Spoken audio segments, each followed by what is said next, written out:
for internship opportunities. I'm working with the career services at my college, so we can kind of make some connections there and put out some feelers once the programs, once I've got students in that upper level course.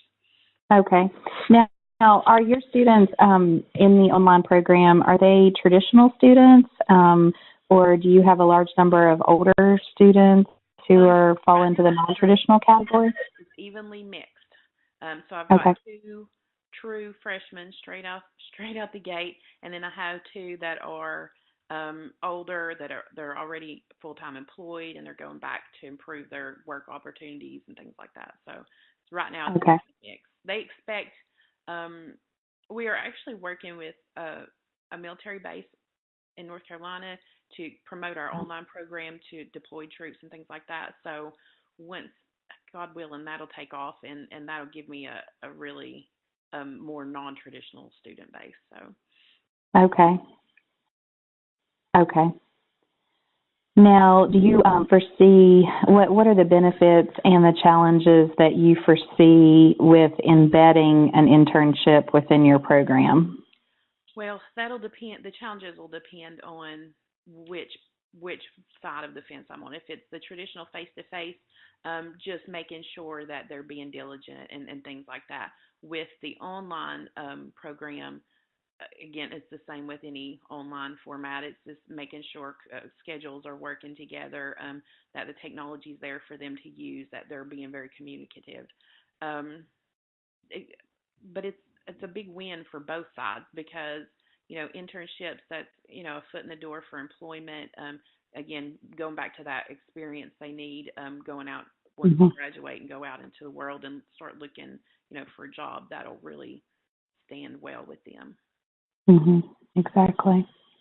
The next item is a study abroad experience, and this experience would require your students to study and live in a foreign environment. Does your program have this practice? No, but that is something I'd really like to push for because there is so many applications for this particular field. If the student's lucky, they'll be able to look outside the U.S. or what have you for employment opportunities. And not that, at least be working with companies who have, a global reach. And I think that would be a good opportunity for them to kind of learn how to work within other cultures and things like that. They do have study abroad and opportunities there at the college.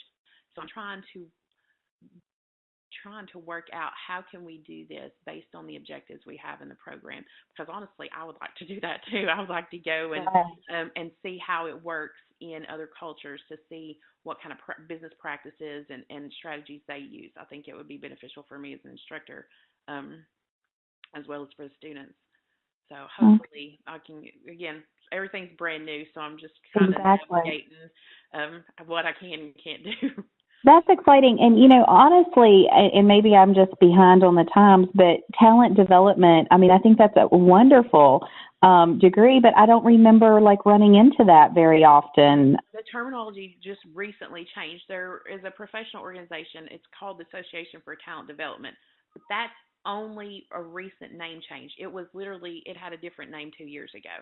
So okay. What it's looking at is how, human resources is wearing so many hats now. They are. Not just benefits and time off and things like that. They're responsible for training and employee development and things like that.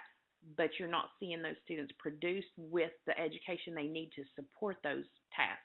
So if you don't have an understanding of how adults learn, how are you going to put that into play in the workforce? So, and the same with, sure, maybe you can put some training together, but how are you going to determine if that's actually benefiting the company in the long run?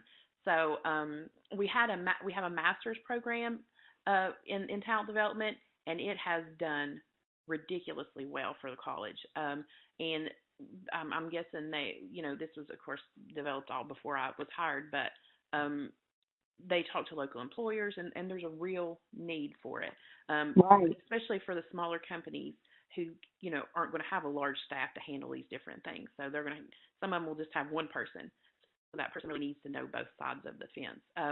but that's one thing I'm learning is there's a little bit of disconnect with the terminology. Um, I'm a part of my job is recruiting, so I go to these fairs and whatnot. And when I say talent development, they're like, "Oh, you teach people to sing and dance or act," and I'm like, "Not exactly." um, Right. so just that's I'm discovering that that's something I'm really going to have to push through is to make sure people understand what it is What it is. Right, right, exactly. But yes, so valuable. I mean, I teach an HR course, and of course, I talk about developing the talent of developing employees, of course, through the training aspect. But I hadn't run into an actual degree called talent development, so that was new. Let's take a look at the last practice here, a culminating senior experience. And again, here it depends upon the type of program as to the terminology used, but it could be a capstone course, a senior project, um, and a thesis, a comprehensive exam, or a folio. So are you planning to embed something like this within your program? Yeah, I think uh, base and a lot of this I'm pulling from my own master's program on what helped me the most as a student. And honestly, I'm a fan of portfolios. I like to see Mm-hmm. a progression of work, and I think that it also stands in the student's favor because then as we're working on that, you can see how they change and what they've learned. But it also it's a way for them to get their work out into the world. Mm-hmm.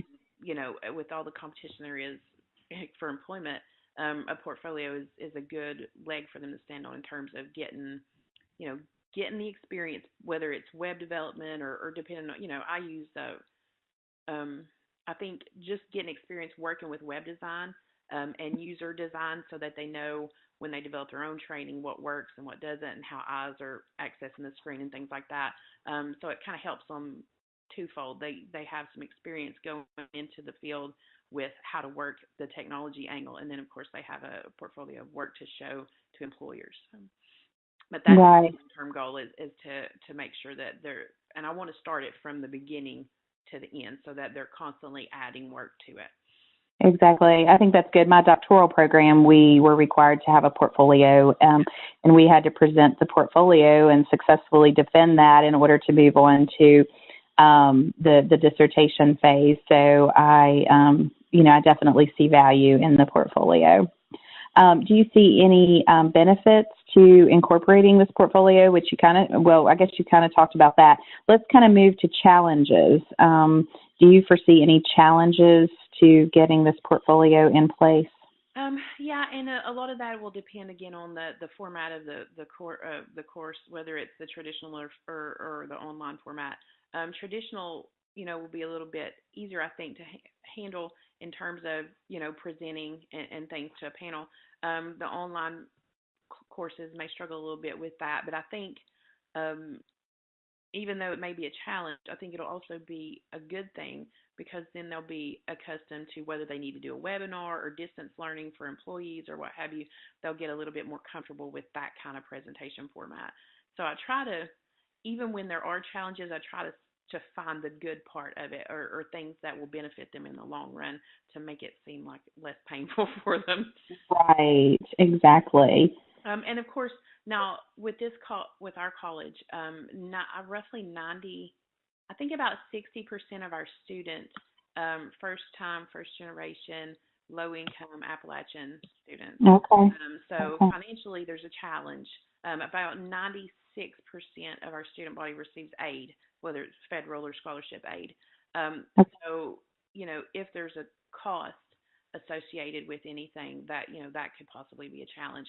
And if they're not actually on campus um, while they're working through the project, some of them aren't going to have access to any kind of technology or internet. So that may be a challenge. Of course, our online students are required to have those things before they can before they can sign up for the courses. But costs, I think, and just technology itself will be a challenge. But hopefully, that's something I can think ahead and plan to work through.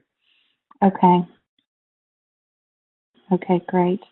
Aside from the 6 high impact practices that we have discussed, are there any other strategies